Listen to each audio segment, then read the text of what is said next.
ล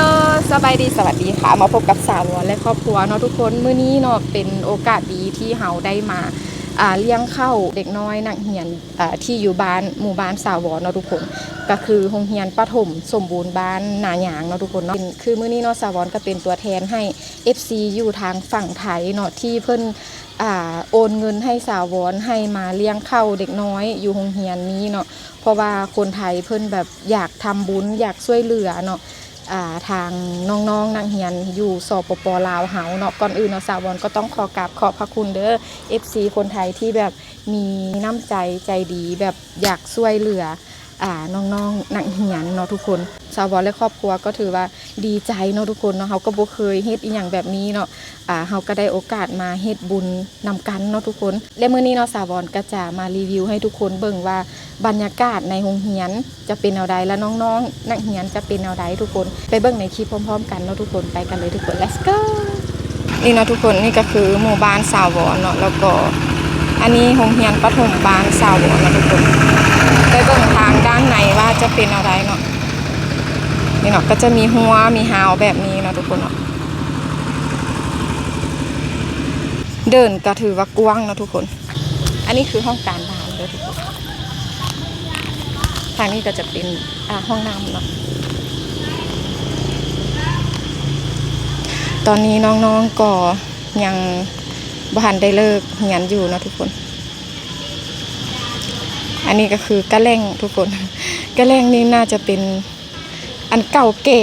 ที่สุดแล้วทุกคนเนาะน่าจะสมัยตอนสาวเรียนพุ่นแหละหลาย10 ปีแล้วนี่เนาะทุกคนเวลาจะเลิกโรงเรียนจะพักผ่อนกับเพิ่นก็จะมาตีกระแลงนี่ให้นักเรียนออกห้องเนาะทุกคนนี่เนาะโรงเรียนก็จะเป็นประมาณนี้เนาะทุกคนมื้อนี้เนาะเขาก็จะมาเลี้ยงข้าวน้องๆนักเรียนทุกคน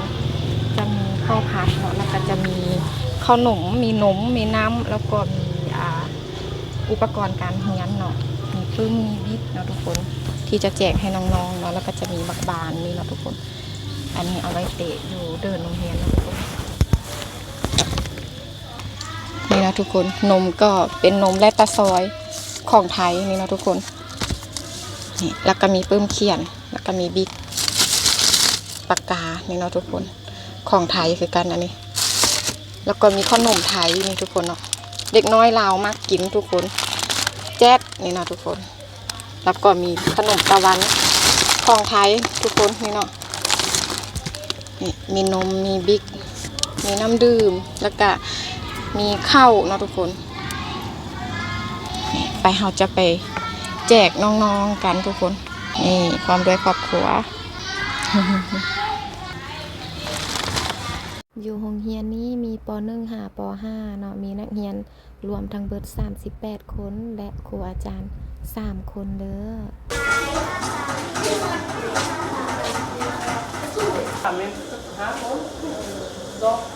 อันนี้เครื่องดนตรีทุกคน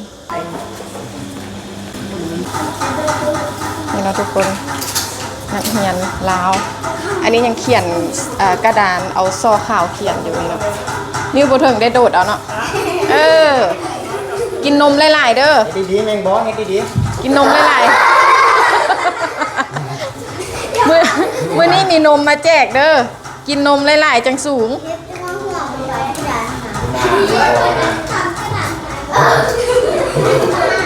ห้องกว่า5ทุกคน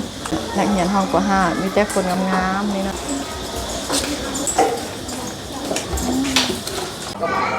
อันนี้คือห้องอาหารนี่ทุกคนมากินขนมไทยนำกันเด้อแซ่บๆนี่ตอนนี้สาวกำลังทานน้องเรียนหนังสืออยู่เด้อทุกคนจากน้อยเพิ่นก็จะพักเที่ยงแล้วเนาะทุกคนเดี๋ยวเรามาแจกขนมแจกนมแล้วก็แจกข้าวอาหารให้น้องๆกินทุกคนเนาะนี่ทุกคนนมและตาซอยของไทยทุกคนเด็กน้อยลาวมากกินเนาะเดี๋ยวจากน้อยเขาท่าน้องๆเรียนหนังสือก่อนแล้วเขาก็จังค่อยแจกเนาะตอนนี้น้องๆก็ได้พักเที่ยงแล้วเนาะพร้อมที่จะกินข้าวแล้วอาหารของเราก็มาแล้วเด้ออันนี้สาวรสั่งทางห้านเนาะเพิ่นเฮ็ดข้าวผัดแซ่บๆให้ น้องๆนักเรียนได้กินนำกันหลายๆคนแบบนี้กินข้าวสามัคคีนำกันทุกคนนี่เนาะน้องๆทุกคนก็ถือว่าตื่นเต้นและก็ดีใจเนาะที่รู้ว่าคนไทยได้เลี้ยงข้าวมื้อนี้และน้องๆนักเรียนในนี้ก็บางคนก็เป็น FC สาวอนน้ำอันนี้ก็คือนมเนาะที่เราจะมาแจกน้องๆในมื้อนี้มีนมมีน้ำมีปึ้มมีบิ๊กมีขนมเนาะแล้วก็มีลูกบอลเนาะหรือว่าบานเตะนั่นเองอันนี้น้องสายสาวอนเนาะก็เสิร์ฟให้น้องๆได้กินข้าวแซ่บๆอันนี้ก็สาวอนก็เสิร์ฟนำกันช่วยกันเนาะทุกคนแล้วก็มีแบบน้องๆแบบสอบถามนู่นนี่นั่นเพิ่นเป็น FC สาวอนนำทุกคนนี่นะ น่าฮักนี่นะเฮาก็แจกขนมแจกน้ำเนาะแล้วก็ยายนมทุกคนเนาะ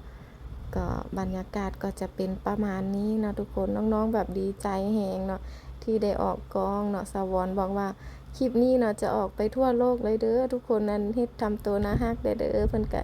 ยิ่งดีใจทุกคนเนาะสาวอนก็ตื่นเต้นเนาะบ่คิดบ่ฝันเนาะว่าจะได้เป็นตัวแทนได้มาเลี้ยงข้าวน้องๆอยู่โรงเรียนที่ตัวเองก็เคยเรียนอยู่โรงเรียนแห่งนี้เนาะ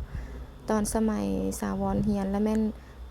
ห้องเรียนบ่ได้เป็นแบบนี้ทุกคนจะเป็นห้องไม้เนาะทุกคนอันนี้เป็นห้องปูนแล้วเนาะตอนนั้นเป็นห้องไม้เนาะสมัยเก่าเนาะอันนี้ก็อำนวยการโรงเรียนเด้อทุกคนเนาะเพิ่นก็ดีใจเนาะที่สาวอนมาเลี้ยงข้าวน้องๆเนาะอันนี้แม่สาวอนก็ยายขนมเนาะทุกคนมาโรงเรียนเก่าก็คิดฮอดตอนสมัยตะกี้แต่เก่าแต่ก่อนเนาะคือที่สาวอนเคยเล่าให้ทุกคนฟังนั่นแหละเนาะว่าตอนสาวอนเรียนอยู่โรงเรียนนี้เนาะคือแม่สาวอนจะซื้อเสื้อขาวให้หั่นนะทุกคนซื้อเผื่อปีหน้าตลอดเลยซื้อตัวใหญ่ๆไว้หั่นนะทุกคนสาวอนได้นุ่งเครื่องแม่นโตบ่พอดีตัวเองจักเทื่อได้ซื้อแบบได้นุ่งแต่ตัวใหญ่ๆสาวอนถามแม่ว่าเป็นหยังคืออันซื้อตัวใหญ่แท้แม่เสื้อหั่นน่ะแม่บอกว่าซื้อเผื่อไว้ปีหน้าจะบ่ได้ซื้ออีกเพิ่นบอกแบบนี้นะทุกคนสาวอนก็เว้าหยังบ่ได้เนาะก็มีแต่ฟังอย่างเดียวเนาะทุกคนตามนั้นเลยทุกคนตอนนี้น้องๆก็ได้กินข้าวแล้วเนาะทุกคนเราก็จะมาแจกอุปกรณ์การเรียนนั่นก็คือปึ้มแล้วก็บิ๊กนะทุกคนเนาะตอนนี้เราก็กำลังจัดแจงเนาะเพื่อให้ได้ให้น้องนักเรียนครบเบิดทุกคนเนาะจะจับใส่ในกระเป๋าเลยมาดินี่มาก่อนเรียนกันมาตั้งใจเรียนเด้อคนนี้คือโตตึงเนาะทุกคนโดยตั้งใจเรียนเด้อจับเอาเลยนี่ก็อีกคนนึงมานี่แล้วไปคนนั้นไปต่ออย่างนี้มานี่นี่ก็ได้นกก่อนแม่ นกก่อนไป ต่อกันมาแล้วไปต่อกันเลยเด้อนกก่อนลูกกินน้ำตาลนี่